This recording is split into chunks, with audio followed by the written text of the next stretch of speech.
It's U of L Today on 93.9 The Ville. Here's your host, Mark Hebert. And welcome to U of L Today with Mark Hebert on 93.9 The Ville. Happy springtime to you all. There's lots going on the U of L campus. The students are back from spring break, and we're going to talk about a few things happening on campus today. So that's what we're talking about here on U of L Today with Mark Hebert. On the show today, he's a law professor at U of L who gave the State of Black Louisville annual report to the Urban League a few weeks ago. We'll talk with Cedric Powell about that report, which focused on research and community empowerment in the black community. And did you know U of L has a huge meeting and banquet facility that you can use? Well, we'll talk about the ShelbyHurst campus coming up.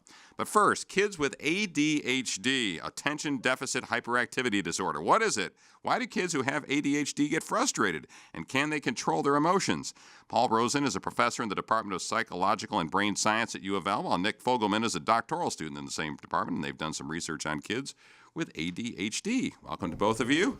Hey, thank you. Nick, did I get that right? You're a doctoral student? Yes, sir. So how much time you got left? So I'm actually in my final year here at the university, and I'm transitioning to a new position at Cincinnati Children's Hospital. Congratulations. Good for you. Yeah, thank you very much. All right. What is ADHD? ADHD. Yeah, ADHD. Sounds like a television set, doesn't it? It does. I've had kids think that when you tell them they have ADHD, think they have HDTV. It's not quite that exciting.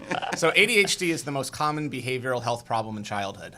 It is a biological brain-based disorder, which is an important point to stress because a lot of people know about ADD or ADHD, and just for clarification, ADD and ADHD are the same thing. Okay. They're just different labels. Yeah, ADD is a label we used to use. Up until about 1994, got everybody comfortable with that, and then we changed it to ADHD. I wasn't on the committee. It wasn't my fault. But so ADHD is a biological brain-based disorder. There's a lot of people who think that ADHD is caused by bad parenting or Facebook or sugar, but it really is something that's hardwired in. It's very commonly genetic, so kids with ADHD often have family members with ADHD. And at its core, it's a disorder of kids. So the core symptoms are problems with attention, problems with overactivity, and problems with impulse control. Right. Those are the three main areas that tend to be impacted with ADHD. Okay. Some kids will have just the inattentive side. Some kids will have just the hyperactive and impulsive side. But a lot of kids have both. They'll have all three symptoms. And Nick, this has become a growing problem, right? In different places of not just the United States, but different parts of the world, correct? Absolutely. Is it grown? Is it growing? Is the problem getting growing, or is it just getting diagnosed more in kids? So that's a good question, Mark, and there's a lot of controversy about this. So ADHD is something that's been documented worldwide. Rates typically tend to be about 3 to 7%. It's been documented on every continent, every country. However, rates in the United States have been growing rapidly. Since about 2004, we've seen a pretty large uptick in diagnoses. The estimates now range from about 10 to 12%, and actually here in Kentucky, we have the highest rate of ADHD in the country. A CDC report in 2015 found that about 18% of kids in Kentucky will be diagnosed with ADHD by the time they turn 18. So the rates definitely do seem to be going up. Now, there's a lot of controversy about whether that reflects more kids getting diagnosed, an increase in the number of kids who actually have ADHD, or what our theory is, which is that it's a change in environment. So that ADHD is not something that's binary. It's not that some people have it, some people don't. It's something that exists on a continuum. At a certain point, when the attentional demands, when the behavioral demands become too hard, you can't kind of keep up anymore. That's the point at which we'd say you have ADHD. Well, since about 2004, we've increased demands on kids in schools tremendously. Through programs like No Child Left Behind and Common Core, we've really increased the organizational and behavioral demands on younger kids. More stress? More stress, we're asking kids to sit still earlier. We're asking kids to control their emotions earlier and longer, absolutely. So the result is that kids who might have been able to kids who might have been a little active, might have been a little disorganized, but had been able to kind of skate through, aren't being able to get to skate through anymore. And so they're now falling into that ADHD category. All right, again, we're talking with Paul Rosen, who's a professor in the Department of Psychological and Brain Science at U of L, and Nick Fogelman is a doctoral student in the same department. So, Nick, you guys did some research. You did some research with Paul here. What was the research? What'd you work on? So we're really interested in why children are bullied. And so we know generally many children are bullied throughout their lives. But for a subset of children, so for between maybe 10 to 20% of children, those children are actually bullied repeatedly over time. And it's now, because they have ADHD? well, ADHD? so when we take a step back and then we look at ADHD as a disorder, we know children with ADHD are bullied 60 to 70% of the time, chronically and repeatedly. So the question is why do children with ADHD, why are they bullied more chronically than children without ADHD or more frequently? And so when we kind of look at the literature and we look at these core symptoms of ADHD, of inattention, hyperactivity, and impulsivity, the literature actually doesn't link that to getting bullied more. And so what we're interested in is what explains the high rates of bullying among kids with ADHD. And that's kind of what Paul's lab really focuses on, is kind of this emotion regulation aspect. And so what we're really interested in is it what kind of is responsible for those increased rates of bullying in kids with ADHD, and is that actually due to the inability to regulate their emotions rather than these core symptoms of ADHD? Right. So we've got two kind of different things we're talking about here. One is the bullying aspect. The other is there a program or something that can help these kids regulate their own behavior? Is that a fair assessment? Absolutely. And to kind of follow up with what Nick was saying. So we know that kids with ADHD have tremendous trouble with frustration. We know they have tremendous trouble with what we call emotion regulation. And emotion regulation basically just means the ability to control your emotions, the ability to control your behavior when you're upset, the ability to calm yourself down. We know that kids with ADHD have tremendous difficulty with this. And for the last several years, what we've been looking at in my research laboratory has been figuring out two things. Number one is, how does that difficulty affect kids with ADHD? And that's actually what Nick's looking at in his study, is that the factor that's explaining why these kids get bullied more. And the other thing that we've been focusing on is, how can we help these kids? There are a lot of well-established treatments for behavior in ADHD. You've got medication, you've got behavioral parent training, but amazingly, there are no established treatments to help kids with ADHD with frustration. There are no established treatments to help kids with ADHD control their emotions. And what we found through our research and other research is that explains a lot of the trouble kids with ADHD have. A lot of their behavior problems, a lot of their school problems, a lot of their peer problems come from that inability to control their reactions and inability to control their emotions. Something happens, they get really upset really quickly, and they can't control it. They show it. So is there a way to control that frustration? So we've actually without drugs? We hope that there is. We've been working on developing a treatment that's called the Managing Frustration for Children group. And what it is a 12-week treatment that explicitly focuses on the frustration problems that children with ADHD have. So we work on both helping them control their behavior, but also helping them better recognize their emotions. One of the things that we found with kids with ADHD is that they don't pay attention to their own emotions. So just like they don't pay attention to what their parents or teachers are saying, they don't pay a lot of attention to how they're feeling. And so they don't know they're upset until they're really upset. So helping them learn to better recognize their emotions can help them use these skills, because it's a lot easier to calm down when you're a little upset than when you're really upset. It's a group for right now. The group is for kids in late elementary school, so 3rd through 5th grade. We're working on developing an adaptation for middle school kids and for younger elementary school kids, because we know ADHD spans the lifespan and that these frustration problems don't go away when you hit adolescence.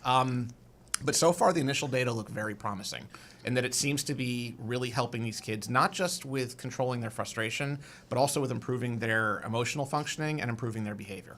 And so, I'm sorry, and to follow up on Paul, and so when thinking about medications, so often stimulant medications are used to treat ADHD.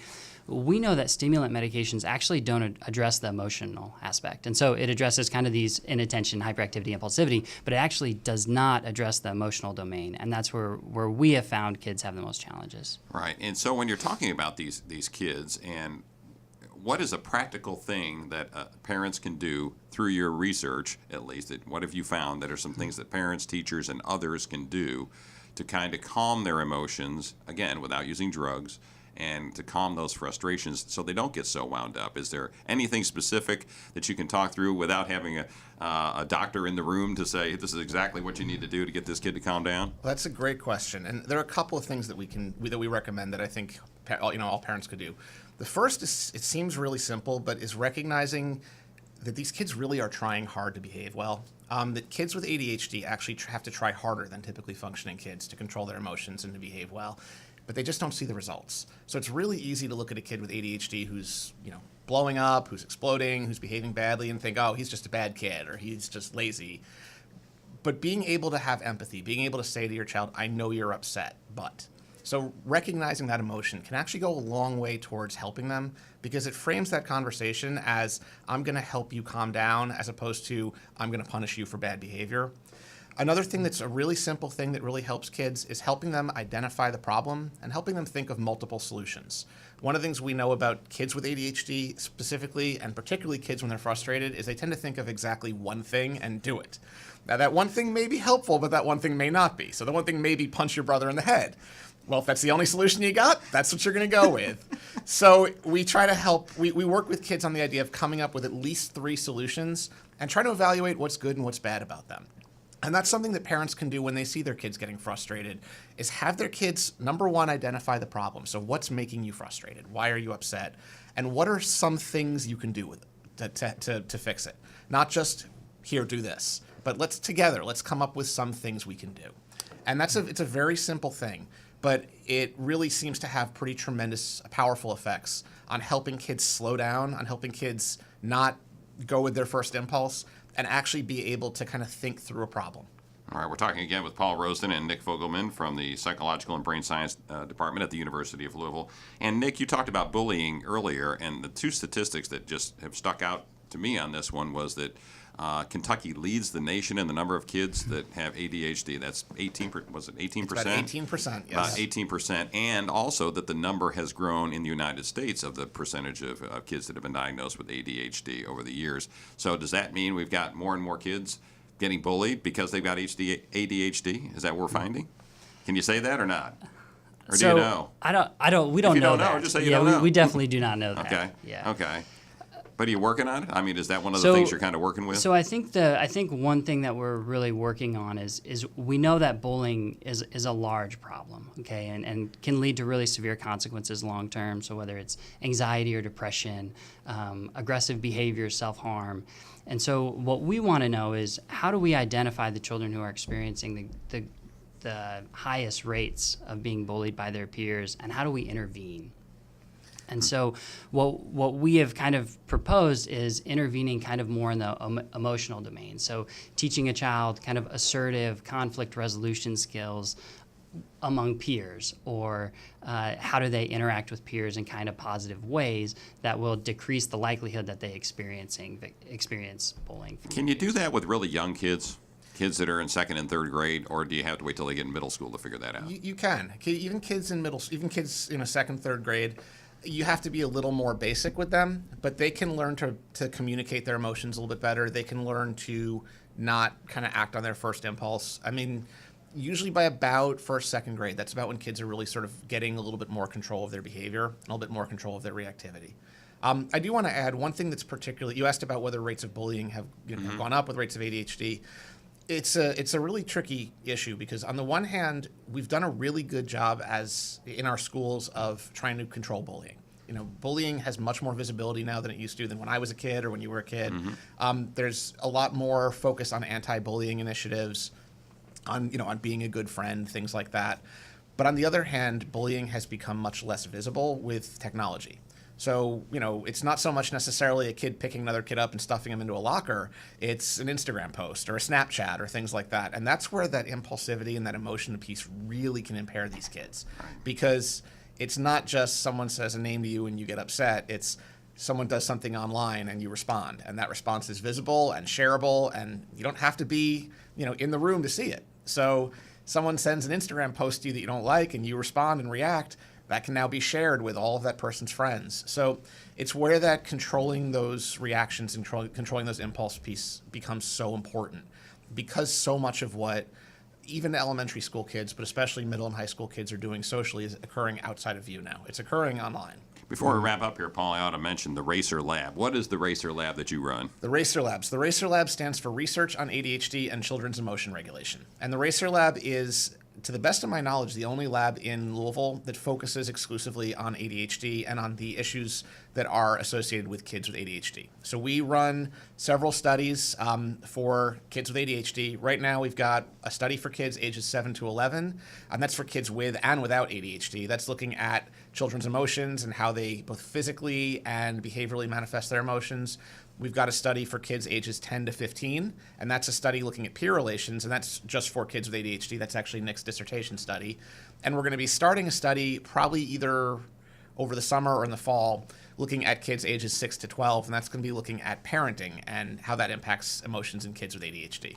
And all kids who come through our lab get a free diagnostic assessment for ADHD, a free brief IQ test, a free brief academic achievement test. We share those results with parents, and they get a free feedback session where we go over the results for them. So there you go, parents. If you're struggling with this issue with your kid, Paul Rosen at the University of Louisville, contact him, right? Absolutely. And we've got a website, ADHDLouisville.com, that has descriptions of all of the studies. Pretty easy. All right, Paul Rosen, Nick Fogelman, appreciate you being on the show. Thank you. Great. Appreciate Thank you you very having much. us. What is the state of Black Louisville? That was what UofL law professor Cedric Powell was tasked with talking about in his essay for the Urban League of Louisville, and he's here now to talk about it. Cedric, good to see you. Good to see you. Well, let's talk about this. You put together an essay for the Urban League, and they asked you to talk about the state of Black Louisville, and you kind of concentrated on and focused on one area. So why don't you talk about what you came up with? Yeah, well, let me put it in context. I think the Urban League report is an excellent report. It assembled a vast array of people, policymakers, community activists, faith leaders, all in an assessment of the state of Black Louisville 2017. And my particular task was to talk about structural inequality, transdisciplinary research, and community empowerment. So I did that by focusing on some research projects that are directly connected to the West Louisville community. I am a member of a group at the University of Louisville called the Cooperative Consortium for Transdisciplinary Social Justice. Oh man, research. Can't you guys come up with a better title than that? Well, everyone says it. CCTSJR, CCTSJR. But the Cooperative Consortium is really innovative because it moves beyond interdisciplinary scholarship to transdisciplinary scholarship, meaning that we group a number of professors from different disciplines and involve the community in the research. So the community is not a research subject, it is an active participant. And so that's what's so important about what we were summarizing. Yeah. So there are a number of different, I assume Kent School of Social Work, Yeah. College of Education, Yeah. law school, several Yeah. folks working together to Yeah. try and pull together some That's stuff exactly about right. West Louisville and African Americans in Louisville Right. in general. So what did you find? What did you write about? I wrote about a couple of things. I wrote about disproportionate impact. And we were talking about structural inequality over and over again, but that is something that it impacts the African American community, particularly West Louisville. So I talked about just Structural generally inequality in the justice system? not in Or the just justice. or overall, everything? Right. Okay. School to prison pipeline, environmental racism, the crippling effects on poor neighborhoods, trends in the resurgence of white supremacist hate groups, social justice issues like we were talking about, food deserts, lack of access to quality health care, and exclusion. You covered the spectrum there, didn't you? It's covered Jeez. everything. So one thing that we talked about is how African American residents receive health care. Is it a good quality experience? So one of the projects that one of the research teams is doing in partnership with Park Duval Community Health Center is researching the experiential component of treatment of West Louisville residents.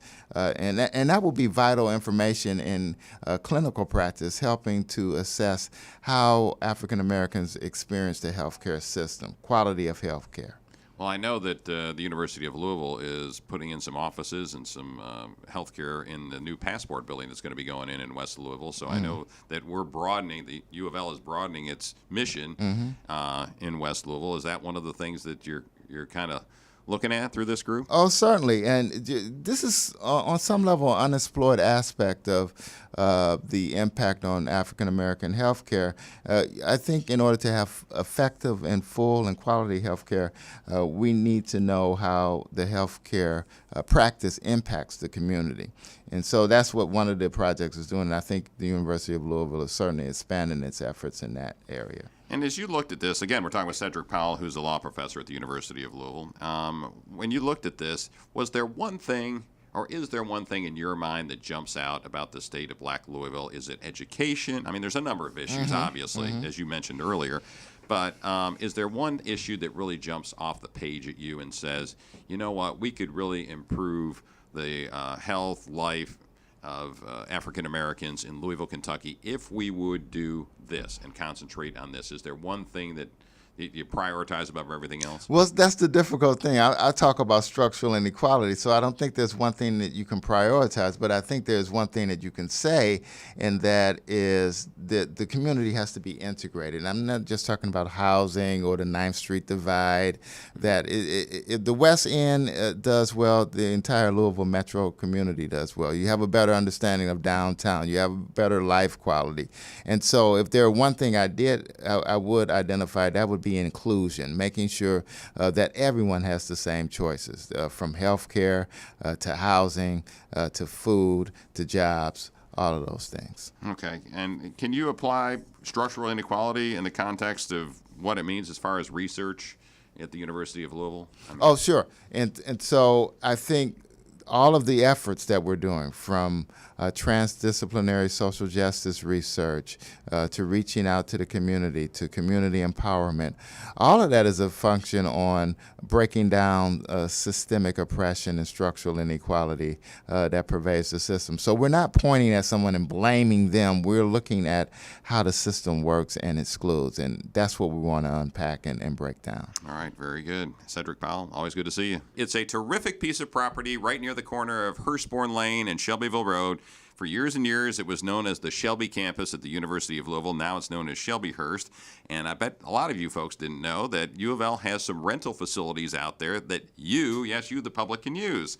All right, with me is Lorraine Houghton, who's the program manager for the Delphi Center, which runs that program and rental space out at ShelbyHurst. Welcome, Lorraine. Good to see you again. Hi, Mark. Just a little bit of a tidbit. Lorraine and I worked together many, many moons ago, didn't we? Yes, we Long time did. ago. We were both younger. We've crossed paths when you were actually at Western Kentucky with our dear friend Yes, Jeff, and yes. also at WHAS. Yeah, Two so different places. That's right. we didn't age that much. No, but not at all. Yeah. All right. Well, tell us a little bit about the conference center out at the ShelbyHurst campus. Right. I've lived in Louisville all my life, and until I took this job, I thought it was for just student classroom. I did not know that it was conference space. So I think 90% of the people that drive by our ShelbyHurst campus think the exact same thing, which at one time it was. It was students that went to classes, and they had actually some dorms out there. But now that's all changed. Right. And we now offer 13 rooms that have meeting space from 10 people in a boardroom to 500 in our ballroom. We can do classroom-style seating, round-table seating, any type of U-shape, executive board seating, and we also provide catering. We work exclusively with Mastersons, and we can do coffee, breakfast, lunch, dinner, snacks. Yeah. I've been out there for a lot of different things, for fundraisers, for private or for nonprofits, and I've been out there for U of L stuff, and it's a great space. It is. It's really. I'm so impressed with the space. Just myself walking in there, it's pleasant sitting on, I think, about 16 acres, and it's just really pleasant green space. And inside, it's just a very calm culture to hold an event. We've worked with Amazon on new hire orientation. Ford Motor Company, they've come in there and done some sort of orientation with their new employees. We've worked with McDonald's, Humana, big guys to little guys, I should say.